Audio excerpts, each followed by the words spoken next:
안녕하세요. 결혼한 지 13년 만에 이혼한 40대 주부입니다.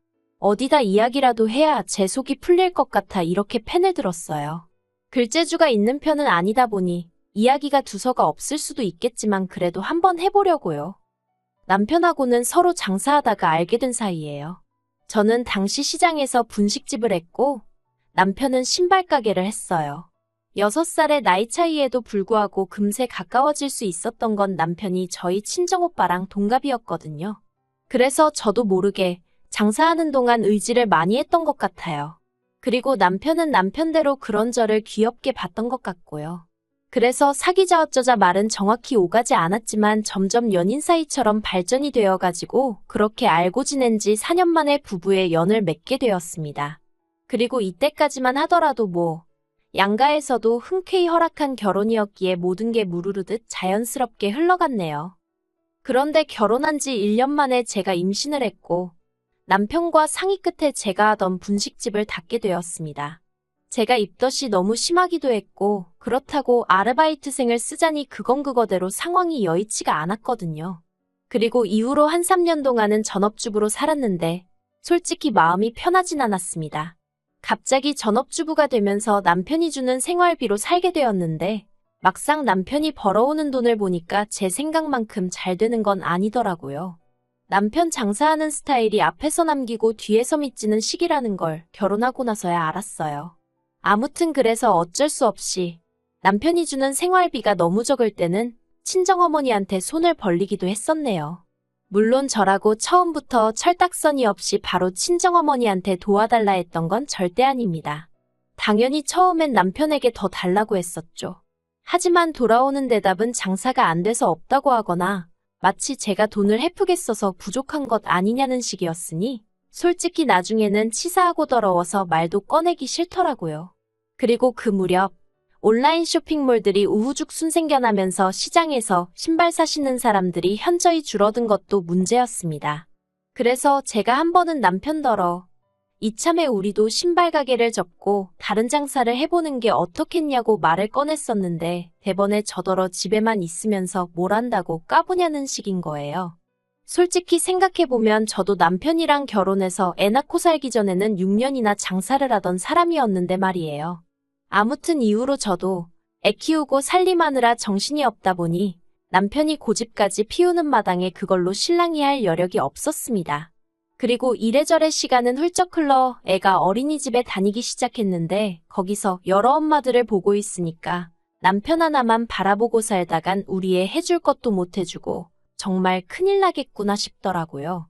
하지만 제가 당장에 할 수 있는 일은 많이 없었고 그래서 고민 끝에 친정어머니한테 3천만 원을 빌려서 도시락 가게를 열었는데 그게 소위 대박이 났어요. 사실 분식집을 하기 전에는 오랫동안 반찬 가게에서 아르바이트를 했었어요. 저는 공부에는 영 소질이 없다 보니까 고등학교 때부터 이 아르바이트 저 아르바이트 많이 하기도 했었고 그러다 음식 쪽에서 좀 재미를 느꼈거든요. 그런데 제가 그렇다고 무슨 요리사가 되고 싶다 그런 건 아니었고 그냥 제가 한 음식을 사람들이 좋아하는 모습을 보는 게 좋았달까요?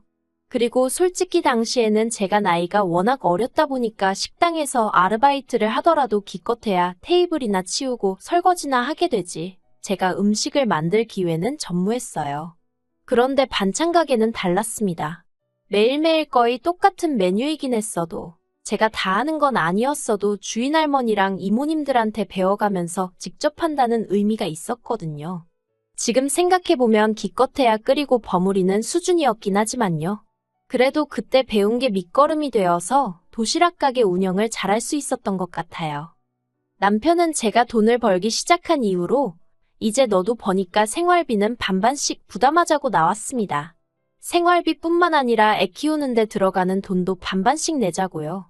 지난 몇 년 동안 외벌이 하느라 힘들었고 그래서 시부모님도 제대로 못 챙긴 게 마음에 걸린다면서 말이에요. 뭐라고 꼭 집어 말하긴 어려웠지만 치사해서 알겠다 했습니다. 그리고 그때부터 정말 칼같이 150만 원씩 각출해서 썼어요.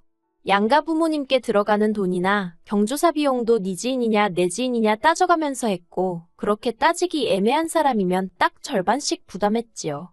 친정어머니가 부부지간에 그렇게 정없이 사냐면서 혀를 차신 적이 한두 번이 아니지만 그래도 그때 이미 사랑해서 산다기보다는 애 때문에 산다는 생각이 더 강했던 것 같습니다.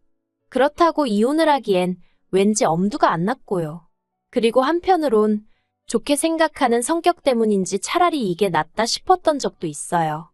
그간 제가 어려울 때 친정에서 심적으로나 물질적으로나 여러 가지 도움을 받았기에 잘해드리고 싶은 마음이 컸는데 그동안 남편 눈치를 살피느라 막말로 사과 한 상자 사드리기 어려웠었거든요.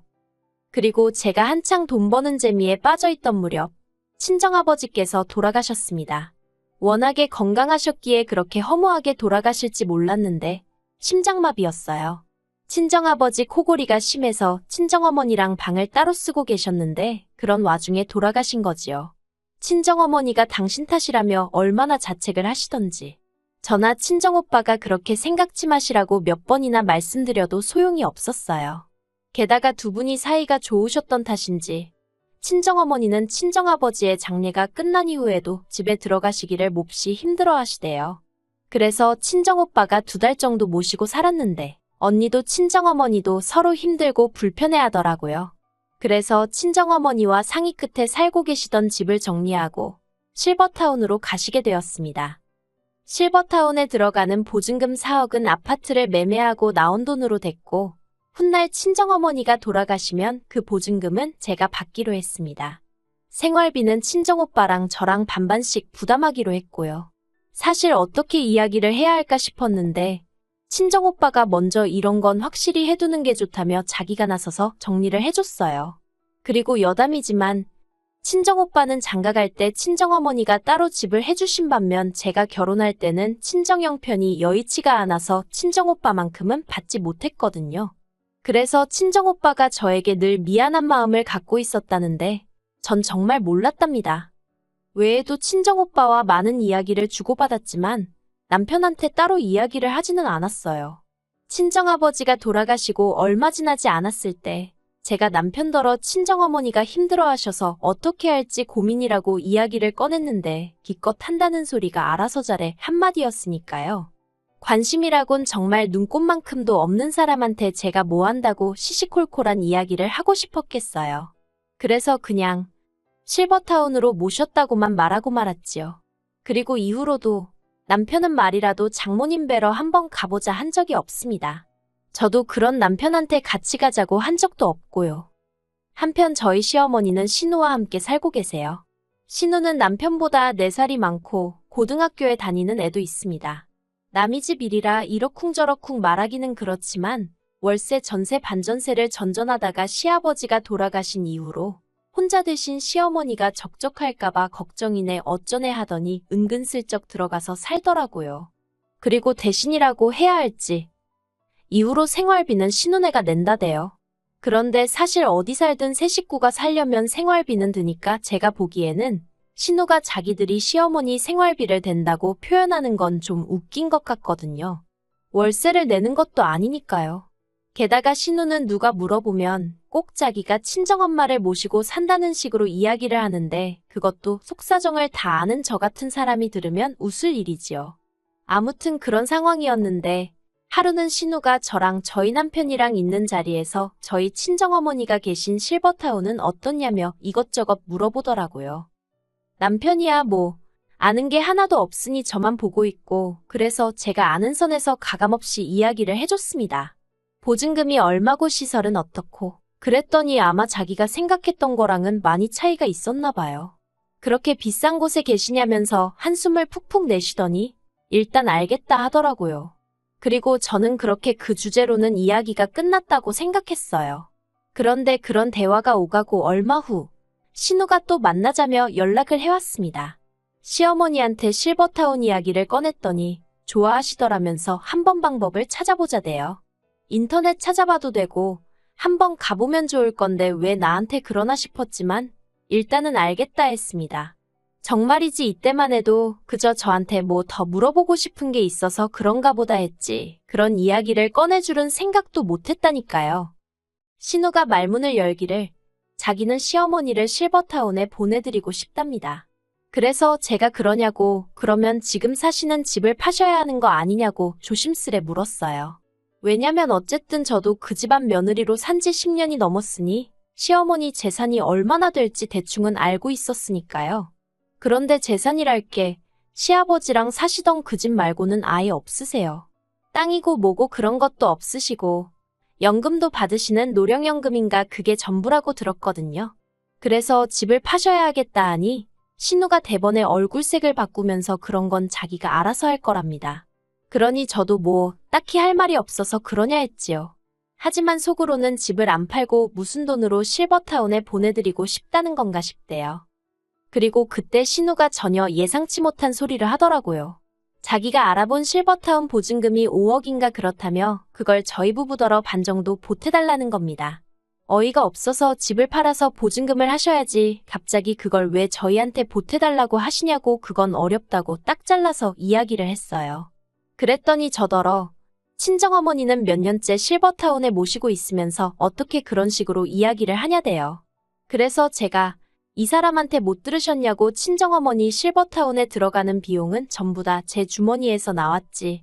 남편한테서는 이론 한 푼 받은 게 없다고. 그러니까 시어머니를 실버타운에 보내드리든 어쩌든 그에 관해서는 남편과 따로 이야기하시라 했습니다.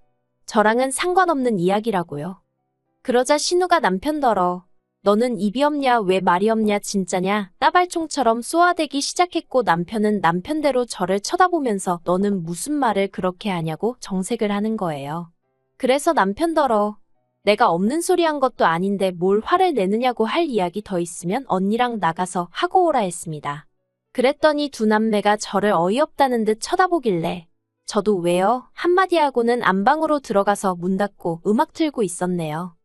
그리고 1시간쯤 지나서 거실로 나가니 신우는 그새 갔는지 안 보이고 그래서 평소랑 다름없이 저는 저녁 식사를 준비하기 시작했는데 남편이 저더러 진짜 그렇게밖에 말을 못하냐면서 너무하다는 겁니다.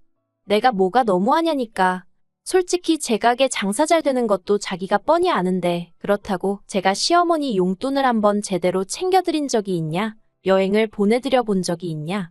한마디로 말도 안 되는 시비를 걸더라고요. 한창 도시락 가게 시작하고 자리 잡내만에 하고 있는 사람한테 이제 너도 돈 버니까 생활비 반반 내자 어쩌자 했던 사람이 누군지 잊었냐고. 그렇게 먼저 선 긋고 네 돈 내 돈 나눌 때는 언제고 이제 와서 나더러 너무하다니 당신이야말로 그러는 거 아니라고 저도 맞받아쳤어요. 저녁 준비고 뭐고 성질이 나서 애만 데리고 나와서 저녁 사 먹고 집에 들어갔습니다. 그랬더니 남편이 또다시 얘기 좀 하자더니 아까랑은 사뭇 다른 분위기로 나오더군요. 저더러 신우네 사정도 생각 좀 해달랍니다. 알고 보니까 신우랑 시매부가 시어머니네 들어가서 살기 시작한 이후로 부부 사이가 많이 안 좋아진 모양이더라고요. 그렇지만 그건 신우네 사정이고 막말로 그렇다고 제가 시어머니 실버타운 보증금 2억 5천을 줄 일은 아니잖아요. 하지만 어찌나 남편이 애걸복걸인지 그래서 제가 그럼 당신은 돈을 얼마나 모아뒀냐 물었습니다.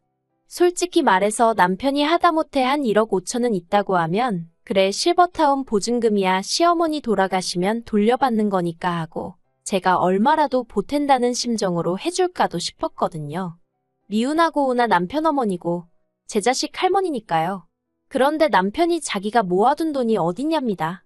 그달 벌어서 생활비 대고 나머지는 사업에 재투자를 했느니 어쩌느니 하는데 제가 정말 하다못해 신발 가게가 1개에서 2개로 늘었다거나 무슨 공장을 차렸다거나 그랬으면 말을 안 했을 거예요. 그런데 그런 것도 아니면서 모아둔 돈도 없다 하니 정말 황당하더라니까요. 그래서 제가 모아둔 돈도 없으면서 지금 나더러 그 큰 돈을 해달라는 거냐고 말이 된다고 생각하냐고 그랬어요. 당신이야말로 우리 엄마한테 돈 10만 원 줘본 적 있냐고 그것도 아니면서 정말 사람이 뻔뻔하다고요. 그랬더니 남편이 한다는 소리가 저더러 며느리란 사람이 왜 이렇게 시어머니 일인데 계산적이냐면서 이런 식으로 하면 저랑 못 산답니다. 근데 그 소리를 들으니까 정말 순간 눈 돌아간다는 게 이런 거구나 싶대요. 그래서 남편더러 당신은 뭐 얼마나 대단한 사위 노릇을 한 줄 아냐고 잘 됐다고 이참에 그냥 이혼하자 했어요. 그리고 제가 그렇게 내지르고 나니까 그제서야 남편이 제 눈치를 살살 살피던데 너무 꼴도 보기 싫더라고요. 그런데 애 데리고 당장 갈 만한 친정이랄 곳도 없고 그렇다고 친정오빠네로 가자니 언니 보기도 남사스럽고 그래서 집에서 버티고 있으면서 이혼 진행했습니다. 남편이 이혼 못한다고 이런 걸로 무슨 이혼이냐며 하도 고집을 피워댔기에 결국 변호사 사서 소송하고 2번은 죽었다 깨나도 못할 만큼 지치고 힘든 시간이었지요. 하지만 그래도 결국 남남이 되었습니다. 남편이 자기가 애를 키울 테니 양육비를 저더러 달라고 했지만 정서적으로나 경제적인 면에서 제가 남편보다 상황이 좋았기에 원래도 양육권은 엄마 쪽이 유리하다고 하더라고요. 그래서 제가 아이를 키우고 남편한테 양육비를 받는 건 정말 치사하고 더럽겠다 싶어서 아파트를 제가 갖는 선에서 정리했어요. 아파트 살 때도 솔직히 남편보다 제 돈이 더 많이 들어가긴 했지만 그래도 얼마 손해보는 게 무서워서 남편하고 매달 양육비로 실랑이 할 바에는 아파트 받고 신경 끄고 사는 게 낫겠다 싶대요. 그리고 친정어머니한테는 아직 이혼했다 소리는 못했습니다. 워낙에 남편이 얼굴을 비추지 않으니 어차피 저희 둘 사이가 안 좋다고 어느 정도 짐작은 하고 계시기도 했는데 굳이 이혼했다 소리까지 할 필요가 있겠나 싶더라고요. 친정오빠한테는 이야기했는데 오빠는 저더러 잘했다고 하대요. 제가 괜히 애 때문에 참고 살다가 남편 뒤치다꺼리까지 하게 될까봐 걱정이 많았다며 그렇다고 오빠가 돼서 이혼하라 소리를 할 수도 없어서 답답하던 차였다면서요. 하지만 시댁의 반응은 난리도 아니었습니다.